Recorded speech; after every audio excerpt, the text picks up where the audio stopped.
We've seen really good momentum in the first half of this year with really parcel volume itself growing at over 23%. We're seeing really encouraging growth in our home market of Poland at 20%, but it's the international market itself growing. Our international markets, UK, France, Italy, Spain, as sort of some of those core markets growing at 29%. And a key factor and driver of that clearly is our locker development, locker density. And really, as we penetrate each market, clearly markets like the UK and France, and overall in international, we've deployed nearly 3,700 machines in the first half of this year.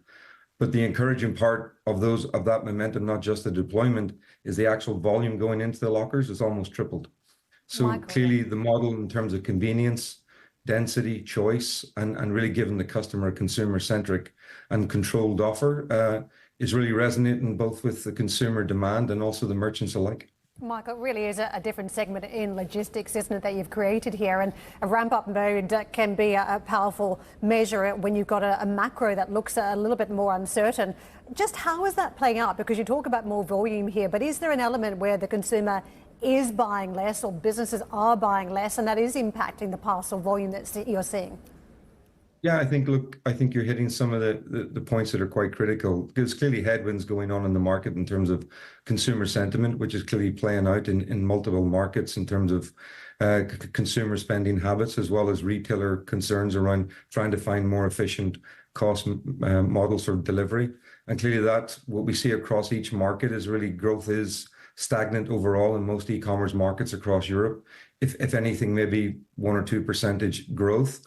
And what we're seeing is clearly market share gains because the model is resonating as an alternative choice and bringing cost efficiencies to the merchant at the same time. So clearly we're capitalizing on those headwinds really by providing an alternative solution.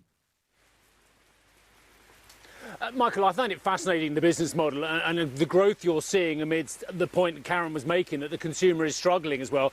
But the commerce that has been so strong in driving home delivery has been struggling as well. So what I really want to know is InPost at risk from the threat of a lot of these companies basically charging more for returns, or actually is InPost part of the solution that it can be a cheaper way of making those returns? Because as we know, for every 10 articles, well, maybe it's just my own household, but for every 10 articles that come in, at least 5 go out again.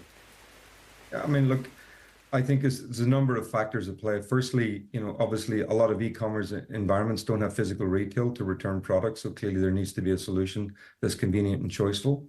2, actually returns itself, the data that we see, clearly the easier and more convenient it is to do a return, typically the more loyal to the brand and the merchant you become. But also from a risk point of view, it's also important to denote, clearly we're offering a multitude of services. It's not just about returns.